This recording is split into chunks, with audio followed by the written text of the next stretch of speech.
You're not supposed to ever be sick. Never. The body is a miraculous machine that has been created to take care of itself and heal itself if we don't interfere.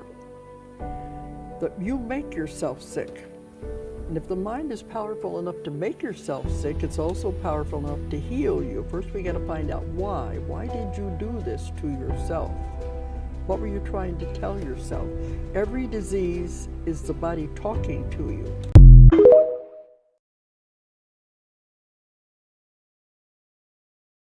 If you sit alone for 3 days, no television, no book, no texting, simply by yourself, let's see what happens. You must know the nature of who you are. You should not go on dodging yourself and one day you will explode into something. You must know what is the level of madness you're suffering. When I say madness, if your mind is out of your control, is that called madness in definition? Hello? If your mind does not take instructions from you, it's out of control, is that called madness? Just try. And just go sit quietly in your room.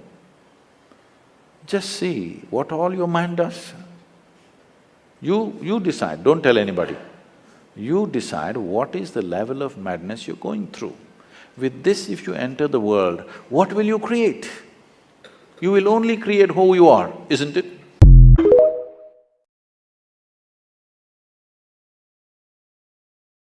Example, you love chicken, I love chicken too. I didn't quit eating chicken because I didn't like it. But check this out.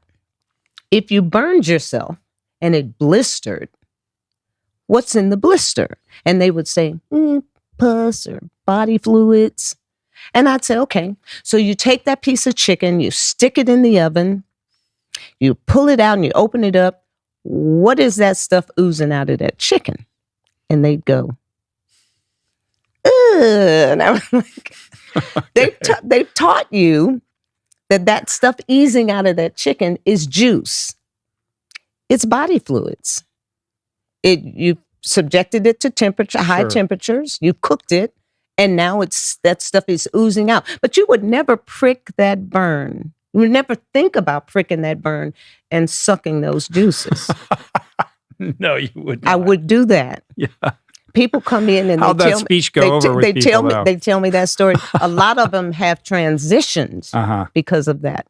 Yeah. Because I don't think we think enough about what we're eating, what we're really eating, what we're really ingesting. We don't give enough thought to it.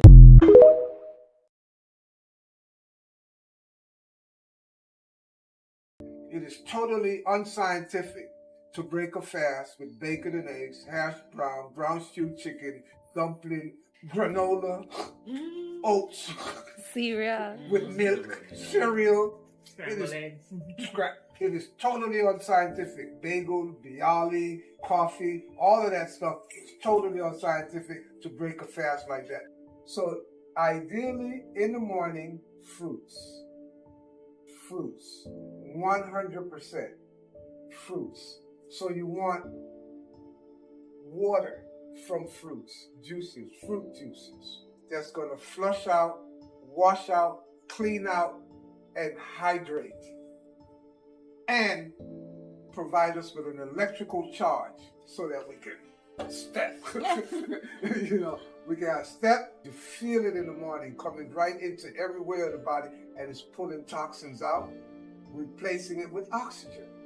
By eating foods that are not going to facilitate the elimination.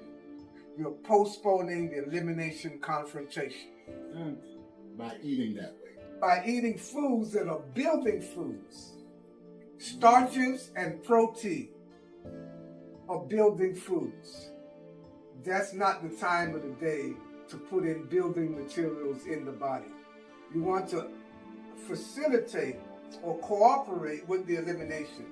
What are the foods that are going to really make elimination work? Liquids and fiber. You want to come in the morning and hose out the digestive system. You want to sweep it, mop it, scrub it, scrape it, clean it out before you put in any building material. This easy-to-read book is packed with information that enables the reader to intelligently embrace a lifestyle that works with the body's amazing ability to heal itself. The body can self-heal by its very design, and you can design a program that will enable the body to do the very thing it was made to do, heal itself. Come on, man. Yo, I was drunk, man. You know how I'm getting on? Shut the fuck up that you was drunk. Now I'm drunk with revenge, motherfucker. Yo, all I did was tell her that she was shut up, man. Give me a rock like this, man. Come on, man. We ain't gotta rock like this. Yo, why is you wild? We gotta rock like this. We gotta rock like what? Rock like what? Give me another pool stick. What's up, J-Rig? It's God's word. God, man. Come on, man. Yo, you need to let me go, man. But you wildin' out, man. Well, I'm wildin' out. You supposed to be my man. I am your man. You gotta come on, man, please, man. Yo. And I'm approving, motherfucker. I'm sorry, man. The idea of the higher mind is like a version of yourself that's standing on the mountaintop looking down into the valley. The physical mind lives down in the valley. It can't see around the next bend, but the higher mind can. And therefore the higher mind, by sending you these messages that contain your vibration of passion, of who you truly are guiding you to say, if you act on this, you will go down the right path for you. When you ignore it, when you don't act on it, then you could fall into a hole because you're thinking, well, I know better, I'm going to go this way, and that's not necessarily the path that is actually working for you.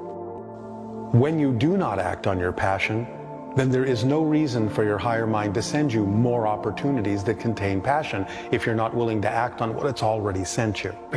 So acting on your passion creates this sort of snowball effect and creates this dialogue between your physical mind and your higher mind.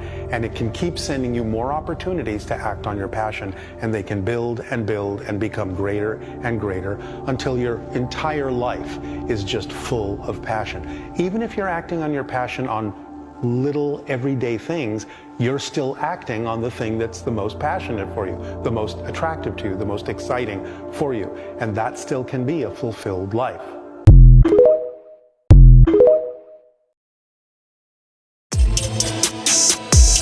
Yeah, Imperial Breed, Fenderson. I am completely committed to letting people miss out on me. Like, I am completely committed to knowing my worth and my value and not willing to compromise that so that people can get away with whatever they want with me. Because the truth is that, like, I know what I bring to the table. I know the value I have. I know the qualities that I present. And if people are not willing to live in that, be a part of that, then that's their loss. If you're going to treat me like I'm nothing, I'm going to make sure that I'm nothing. I'm going to make sure that I've created my space and moved away. I'm not going to let people rob me of my peace just so I can be in their company. I don't know where we've gotten into this habit of just letting ourselves be sold short so that people can afford a little bit of us. They're cheap. Let them be cheap. You are meant to be so much more. And if people can't afford you, that's their loss. And if people can't appreciate the fact that they had you around for free, listen, people have lost way greater things for way less.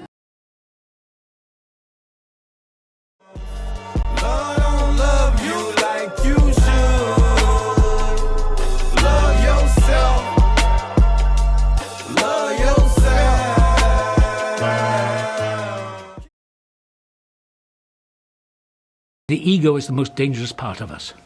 Ego is the enemy. The ego. You have to have a little bit of it to keep moving. But you let that get out of control, then you have the power freak. You see them in the papers every day. The corruptness of corporations, the greed, the power, the belief that they're gods.